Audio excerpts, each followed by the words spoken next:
सबसे पहले हम व्हील स्टूडियो कोड को ओपन करते हैं।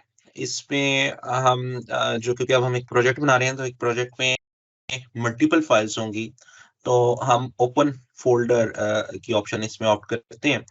और ओपन फ़ोल्डर में हमारे पास जो एक फ़ोल्डर हम बना सकते हैं, ये पाइथन का ऑलरेडी मैंने टीचिंग में पाइथन का फ़ोल्डर है, उसके अंदर प्रोजेक्ट का फ़ोल्डर है।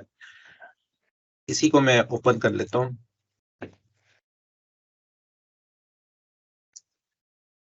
और यहाँ पे प्रोजेक्ट का फ़ोल्डर है। तो अब ये एज़ ए फ़ोल्डर ओपन हो जाएगा।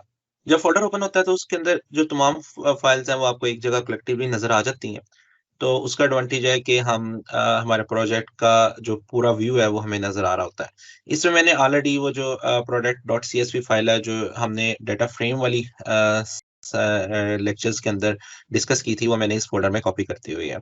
अब हम चाहते हैं कि इस प्रोडक्ट डॉट सीएसवी फ़ाइल को हम डाटे को एक डाटा लेयर लिखें जो इसके अंदर CRUD की ऑपरेशन परफॉर्म करे। ये जो हमारी ये फाइल है, ये एक्ट करेगी as a data source. Data source means कि इसके अंदर जो वैल्यूज़ हैं, जो रिकॉर्ड्स हैं, जो एक्चुअल डाटा है, वो इस फाइल के अंदर स्टोर होगा। तो सबसे पहले हम अपनी फाइल बनाते हैं डाटा लेयर के नाम से। इसका नाम हम ज़्यादा रीडेबल रखते हैं प्रोडक्ट्स, क्योंकि मल्टीपल चीज़ों की डाटा लेयर हो सकती है, तो हम इसका नाम रख लेते हैं प्रोडक्ट डीएल।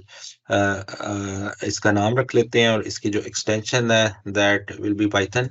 और यहाँ पे अब ये फाइल बन गई। हम सबसे पहले हमें पता है कि ये ऑपरेशन परफॉर्म करने के लिए हमें पांडास इंपोर्ट करना पड़ेगा, तो उसको हम इंपोर्ट कर लेते हैं। ऑलरेडी इंस्टॉल्ड है मेरे सिस्टम पे, अगर ना हो तो आपको करना पड़ेगा। उसके बाद हमारी जो डाटा फाइल जिधर है वो हम एक स्टैंडर्ड नेम में स्टोर कर लेते हैं। इसका नाम प्रोडक्ट्स, क्योंकि बार-बार बहुत सारे फंक्शंस में ये यूज़ होगा, तो इसलिए हम एक स्टैंडर्ड नेम के एक जगह ग्लोबली डिक्लेयर कर देते हैं ताकि उसी को बार-बार यूज़ करें। अब हम सबसे पहले फंक्शन लिखते हैं डेफिनिशन ऐड अंडरस्कोर प्रोडक्ट के नाम का, और ये फंक्शन कुछ पैरामीटर इनपुट करेगा। वो पैरामीटर ये वाले हैं प्रोडक्ट की फाइल में। प्रोडक्ट आईडी है, नेम है, डिस्क्रिप्शन है, प्राइस है, इमेज है, रेटिंग है। तो ये हम विद पैरामीटर्स इन फंक्शंस को डिफाइन कर लेते हैं। और अब हम ये चाहते हैं कि ये जैसे ही फाइल को हम सबसे पहले लोड करेंगे। लोड करने के लिए हमें पता है PD dot read underscore CSV का फंक्शन यूज़ होता है, और उसमें पैरामीटर में हम पास कर देते हैं डाटा फाइल का नाम। तो ये एक्चुअली ये रीड करके हमें एक जो ऑब्जेक्ट रिटर्न करेगा, एक वेरिएबल रिटर्न करेगा जो डाटा फ्रेम टाइप का होगा, या आप उसका कोई भी नाम रख सकते हैं। डीएफ यूजुअली रखते हैं, रिप्रेजेंट करता है ये डाटा फ्रेम है। अदरवाइज़ आप उसको डाटा या प्रोडक्ट्स का नाम भी दे सकते हैं।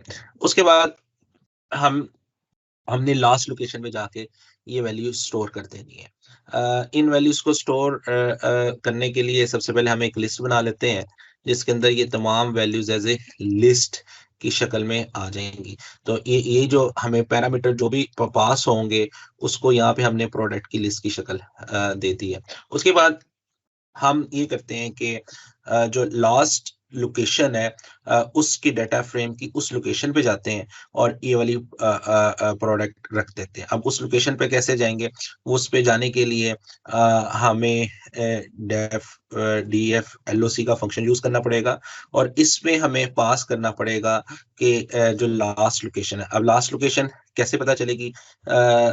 उसका चाहे आप एक अलग से वेरिएबल बना लें लास्ट, या इसी में यूज़ कर लें, क्योंकि पहले हमने इसी एक्सप्रेशन में यूज़ कर लिया था। तो इधर मैं लास्ट लोकेशन का एक वेरिएबल बना लेता हूँ।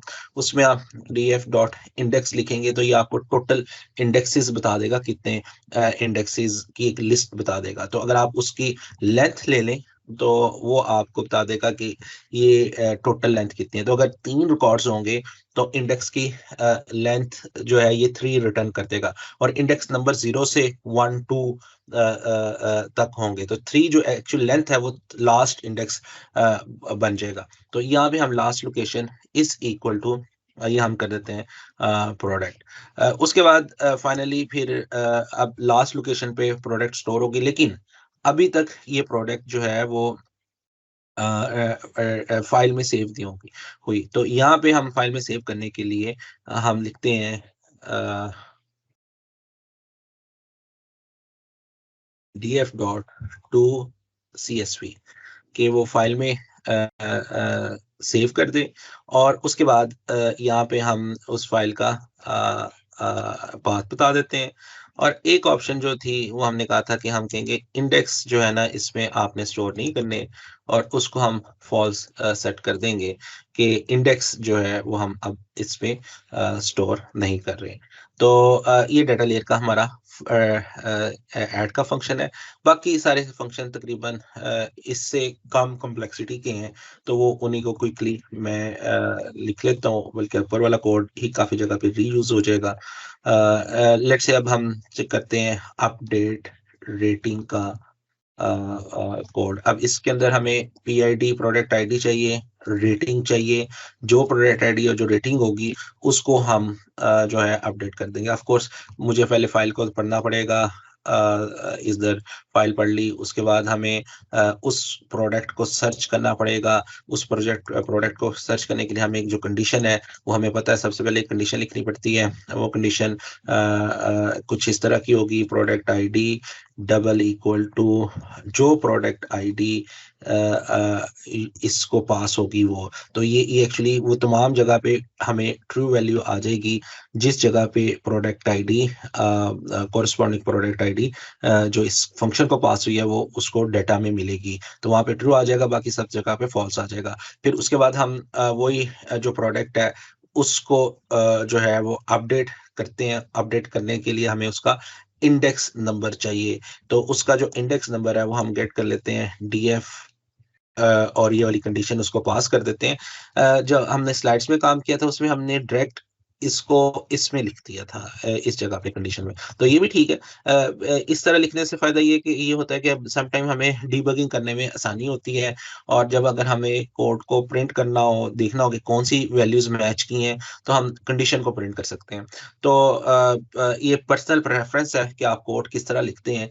तो मुझे इस तरह ज्यादा कंफर्टेबल रहता है, और वो कोड भी नजर आ रहा होता है कि ये क्या काम कर रहा है। समटाइम कुछ लोगों का ये हाल है कि हमें शॉर्ट एंड नोटेशन यूज करनी चाहिए, इस तरह कोड बिला वजह लेंथी हो जाता है। दोनों अपने अपने आर्ग्यूमेंट है, आपको जो भी ठीक लगे आप उसको फॉलो कर सकते हैं। और इसका हम जो इंडेक्स जब लिखेंगे तो actually it will return the index value. तो इसकी हमारे पास अब प्रोडक्ट की इंडेक्स आ गई। अब हम उस इंडेक्स को एक्सेस करना चाहते हैं, तो हम इस तरह लिख सकते हैं PD डॉट LOC। एक्चुअली हमें बताता है कि ये किस लोकेशन पे ये प्रोडक्ट है। तो यहाँ पे हम उसकी लोकेशन को इंडेक्स नंबर से एक्सेस कर सकते हैं। तो ये एक्चुअली हमें प्रोडक्ट स्पेसिफिक प्रोडक्ट रिटर्न कर देगा। और फिर हम आगे उसकी वैल्यू को अपडेट करना चाहते हैं तो वो भी हम अपडेट कर सकते हैं। ये हमने अभी लास्ट टाइम इस फंक्शन को देखा था कि अपडेट कैसे करते हैं। तो ये वाला फंक्शन है जिसके अंदर हमने लास्ट टाइम स्लाइड्स में देखा था कि LOC का फंक्शन यूज करते हैं, फिर इंडेक्स यूज करते हैं, फिर जो से कॉलम को हमने अपडेट करना होता है उसका नाम मेंशन करते हैं। तो यहाँ पे हम इस तरह IDX कोमा उसकी सेकंड डिमेंशन जो है हम रेटिंग को अपडेट करना चाहते हैं। तो ये रेटिंग एक्चुअली कॉलम का नाम है। तो ये एक्चुअली ये दोनों चीजें हमें लेकर जा रही हैं जिस जगह के ऊपर हमने ये वैल्यू अपडेट करनी है। तो ये रो की इंडेक्स है, किस रो का है, और इंडेक्स हमारे पास नहीं था, हमारे पास प्रोडक्ट आईडी थी, उसकी बेस पे हमने इंडेक्स फाइंड किया। उसके बाद फिर हम इसकी रेटिंग वाले कॉलम में जाके इसकी रेटिंग को अपडेट करते हैं। ये वो वाली रेटिंग है जो इस फंक्शन को पास की जाएगी। इसी तरह अगर हमने जो है वो ड्रॉप करना है, तो ड्रॉप और अपडेट का फंक्शन सेम है, बस उसमें फर्क ये है कि LOC की जगह हम ड्रॉप का जो है वो यूज करते हैं फंक्शन। तो यहाँ पे हम लिखेंगे डेफिनेशन डिलीट प्रोडक्ट, और एक्चुअली वो हमें यूजर जो है वो प्रोडक्ट आईडी पास करेगा। जो भी प्रोडक्ट आईडी पास करेगा उसको हम डिलीट कर देंगे। तो उसका भी इनिशियल कोड भी यही होगा, सेकंड लाइन भी यही होगी, क्योंकि हमने कंडीशन भी सेम प्रोडक्ट आईडी ढूंढनी है। उसके बाद हम इंडेक्स भी हमें वही फाइंड, वो भी सेम होगा। तो ये three line will be the same for the delete product ID. उसको हम कॉपी कर लेते हैं और उसके बाद जो है हम इसका इंडेक्स को यूज करके जो हमारे पास डीएफ का फंक्शन है, सॉरी ऊपर वाले में मुझे एक एरर नजर आया, इधर मैंने पीडी लिख दिया, इधर डीएफ होना चाहिए। तो इधर डीएफ जो डॉट जो है वो हम ड्रॉप का फंक्शन यूज करेंगे और इसको हम पास कर देंगे, ये वाला आईडीएक्स है, तो वो उस रो को डिलीट कर देगा। उसके बाद अगेन यहाँ पे भी एक मिसिंग पॉइंट था, वो ये था कि यहाँ पे मैंने फाइल को दोबारा सेव नहीं किया। तो जब चीजें अपडेट कर ली तो मुझे दोबारा सेव करना चाहिए, और उसके बाद इसको भी मैं इंडेक्स फॉल्स के साथ सेव कर देता हूँ। सेम यहाँ पे भी जो है वो जब आपने डिलीट कर दिया तो आपकी एक्चुअली अभी तक जो ड्रॉप हुआ है वो रैम में से हुआ है। तो अगर हम प्रोग्राम को क्लोज कर दें, उस फाइल को सेव नहीं करेंगे, तो एक्चुअली ये हमारा जो कोड है वो डाटा जो है वो हार्ड डिस्क पे सेव नहीं होगा, मतलब कि फाइल अपडेट नहीं होगी। तो ये वाली लाइन आपको लिखना जरूरी है ताकि आपकी फाइल्स जो है वो हार्ड डिस्क पे राइट डाउन हो और वो सेव हो जाए। तो ये फाइनली ये अब जो है वो हमारे 3 फंक्शन बन गए। बाकी आप जो गेट ऑल प्रोडक्ट का फंक्शन है, वो आप इमेजिन कर सकते हैं कि वो काफी सिंपल सा होगा। उसमें उसकी कोई इनपुट पैरामीटर नहीं होगा, वो जस्ट फाइल को रीड करेगा और पूरे का पूरा डाटा फ्रेम जो वापस है वो रिटर्न कर देगा। तो इसी तरह गेट प्रोडक्ट, एक सिंगल प्रोडक्ट गेट करनी है तो वो हमें प्रोडक्ट आईडी पास करेगा और हम वो वाली प्रोडक्ट इसको रिटर्न कर देंगे। तो उसका जो सिंपल मेथड है, अगेन आपको फाइल रीड करनी पड़ेगी, दैट इज मैंडेटरी।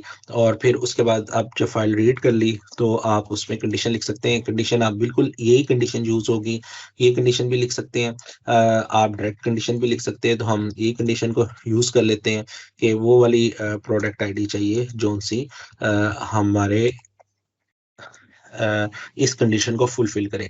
फर्दर हमें कोई ऑपरेशन जो जरूरत नहीं है लाइक डिलीट और अपडेट के लिए, तो हम डायरेक्ट ये पूरी की पूरी प्रोडक्ट आईडी रिटर्न करवा देते हैं। डिलीट के फंक्शन में हमें कुछ रिटर्न करवाने की जरूरत नहीं है। अगर हम चाहते हैं कि ट्रू या फॉल्स रिटर्न करवा दें तो भी कर सकते हैं। इधर भी अपडेट में भी रिटर्न करवाने की जरूरत नहीं है, ऐड में भी करवाने की जरूरत नहीं है। हम अज्यूम कर रहे हैं हमारा सब कुछ ठीक चलेगा और ये सक्सेसफुली रिटर्न कर देगा। अदरवाइज ऐसे चीजों को हम फिर एक्सेप्शन हैंडलिंग करते हैं, that is not with in the scope of this course. तो अभी तक हमने अपनी डाटा लेयर को कंप्लीट कर लिया। मे बी जब हम इसे एग्जीक्यूट करें तो इसमें किसी ना किसी जगह पे कोई एरर हो, जिस तरह भी हम लिखते लिखते इधर मैंने डीएफ की जगह पीडी लिख दिया था, फाइल को सेव करना भूल गया था। हो सकता है किसी जगह पे कोई आदि स्किपिंग हो जाए। तो जब हम अपना यूआई बनाएंगे उस वक्त फिर हम इससे देख लेंगे कि अगर किसी जगह पे कोई इशू हमें फर्दर नजर आया। तो अब हम नेक्स्ट वीडियो में हम इसका यूआई डिजाइन करते हैं।